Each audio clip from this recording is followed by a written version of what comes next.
So hello hello दोस्तों, मेरे channel haunted tea पे आप सबका का फिर से स्वागत है। आज की मेरी कहानी आपके दिल को छू जाएगी और और आपको डर का एक अच्छा अच्छा अनुभव दे।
वह चिल्लाने लगे, पूजा पूजा पूजा। पर पूजा मर चुकी थी। पूजा की मृत्यु हो गई थी और उन्हें कुछ समझ नहीं आया। उन्होंने रातों ही रात पूजा को कुछ इस कदर गायब करा ताकि किसी को ना पता लगे कि पूजा की मृत्यु कैसे हुई है। दिन पर दिन बीतने के बाद अर्जुन भी काफी चिंतित होने लगा। अब उससे और रहा नहीं गया। धीरे धीरे वह जैसे तैसे पूजा के घर की ओर चल पड़ा और पूजा के बारे में तहकीकात कर उसके दोस्तों से उसका आता पता निकलवाने लगा। कई दिन बीतने के बाद भी अर्जुन को कुछ पता नहीं लगा। एक रोज जब अर्जुन रात को सो रहा था, उसे एक काली परछाई दिखी। वह थोड़ा डर उठा, लेकिन गौर से देखने पर वह परछाई और कोई नहीं, पूजा थी। अर्जुन सीधा उसकी ओर भाग चला। बेचारा अर्जुन बस एक ही सवाल पूछने लगा कि पूजा, आखिर ऐसा क्या हुआ? तुम कहाँ गायब हो? मुझसे क्यों बात नहीं कर रही हो? लेकिन उसे क्या पता था कि वह पूजा नहीं, पूजा की आत्मा है। पूजा की आत्मा ने सब कुछ बताया कि क्या क्या हुआ। अर्जुन यह सब जानने के बाद बिदक बिदक के रोने लगा। उसकी आंखों से कई आंसू निकलने लगे। वह इन सब का जिम्मेवार खुद को समझने लगा। वह कहने लगा कि ये सब मेरी वजह से हुआ है पूजा, ये सब मेरी वजह से हुआ है। क्या मैं इतना भी नहीं पता लगा पाया कि तुम्हारे साथ क्या हो रहा है क्या नहीं? पूजा ने उसे समझाया इसमें तुम्हारी कोई गलती नहीं है अर्जुन। जो होना था वो हो गया। परंतु अर्जुन की आंखों में क्रोध और बदले की भावना थी। वह पूजा की मृत्यु का बदला लिए बिना शांत नहीं बैठने वाला था। कुछ ही देर बाद पूजा की आत्मा वहां से गायब हो गई और अर्जुन उसी रात को एक ऐसे मोड़ पे जा चला जिसका अंत सिर्फ और सिर्फ मौत थी।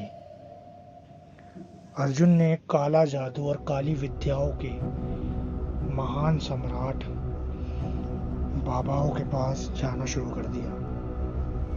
कई दिन बीते और उन दिनों के बाद पूजा के परिवार वालों के साथ हर रात कुछ न कुछ अजीबोगरीब घटने लगा। हर रात उन्हें काली आत्माएं, काली परछाइयां दिखने लगी। उन्हें कई डरावनी आवाजें सुनाने देने लगी, मानो उनका जीना दिन पर दिन दुश्वार हो गया। कोई नहीं जानता था कि यह क्यों हो रहा है और किस लिए हो रहा है। पूजा के परिवार वाले इस बात से बिल्कुल अनजान थे। धीरे धीरे उन पर जान का खतरा बढ़ने लगा। हर रोज उनके साथ कुछ न कुछ घटना घटती। इस बात से परेशान होकर वह एक बाबा से मिलने गए। उस बाबा ने उन्हें देखकर ही बता दिया कि तुम्हारे ऊपर काला जादू किया गया है।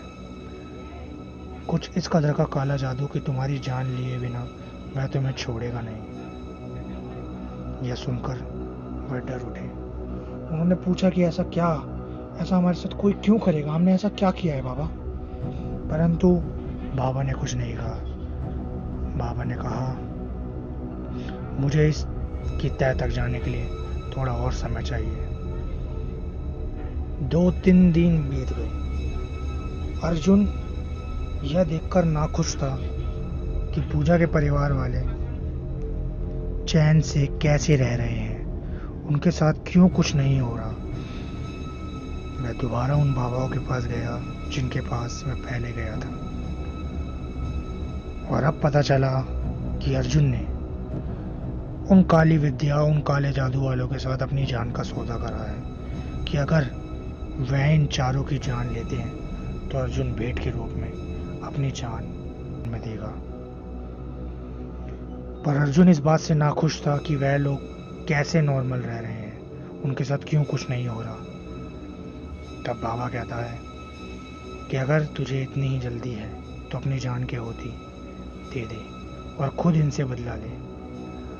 अर्जुन को यह बात सुनकर कुछ इस कदर दिमाग दौड़ता है कि वह अपनी जान उसी अग्निकुंड के पास दे देता है, और अर्जुन की आत्मा खुद जाकर उसी रात उन चारों को कुछ इस कदर परेशान करने लगती है कि मानो उनके शरीर से उनकी आत्मा को कोई खींच रहा हो।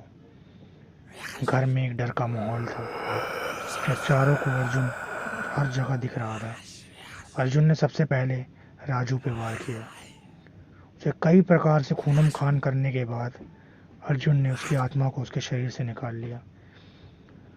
अर्जुन दूसरे परिवार वालों की तरफ बढ़ ही रहा था कि तभी पूजा की आत्मा वहां आ गई।